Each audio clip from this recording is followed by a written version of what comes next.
ফিলিস্তিনি স্বাধীনতাকামীদের সন্ধানে এবার নারী ছদ্মবেশের আশ্রয় নিল ইসরায়েলি বাহিনী। বাস্তুচ্যুত ফিলিস্তিনি নারীর বেশে খান ইউনিসে হামলা চালিয়েছে কমান্ডোরা। টার্গেট কিলিংয়ের শিকার হয়েছেন পপুলার রেজিস্ট্যান্স কমিটির সিনিয়র নেতা আহমদ সারহান। শ্রীলঙ্কা আবারও রপ্তানিতে শীর্ষে।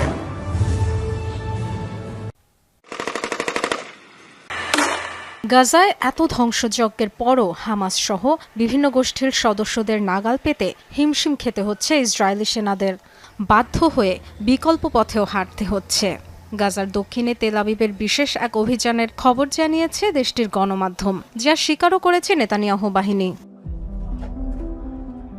স্থানীয় সময় ভোর ৬টার দিকে খান ইউনিসে বেসামরিক যানে চেপে বাস্তুচ্যুত ফিলিস্তিনি নারীর সাজে প্রবেশ করে ইসরায়েলি সেনারা। প্রত্যক্ষদর্শীরা জানায় লাগেজ আর কম্বল ছিল তাদের সাথে। কিছুক্ষণের মধ্যে শুরু হয় ছদ্মবেশীদের হামলা। মূল টার্গেট ছিল পপুলার রেজিস্ট্যান্স কমিটির সামরিক শাখা আল নাসের সালাহ আল দিন ব্রিগেডের কমান্ডার আহমদ সারহান। ফিলিস্তিনি যোদ্ধাকে হত্যার পর ধরে নিয়ে যায় তার স্ত্রী ও শিশুপুত্রকে।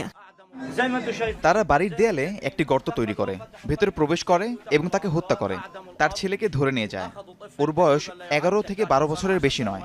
ছেলের মাকেও সাথে করে নিয়ে যায়। ছদ্মবেশী পদাতিক সেনারা চলে যাওয়ার পর রীতিমতো তাণ্ডব শুরু হয় এলাকাটিতে। সমান্তালে চলে ড্রোন ও বিমান হামলা।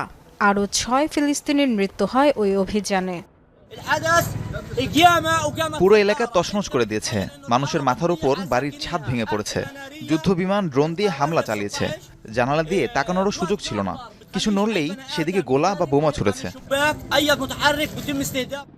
সারহানের মৃত্যুর খবর নিশ্চিত করেছে তার সংগঠন।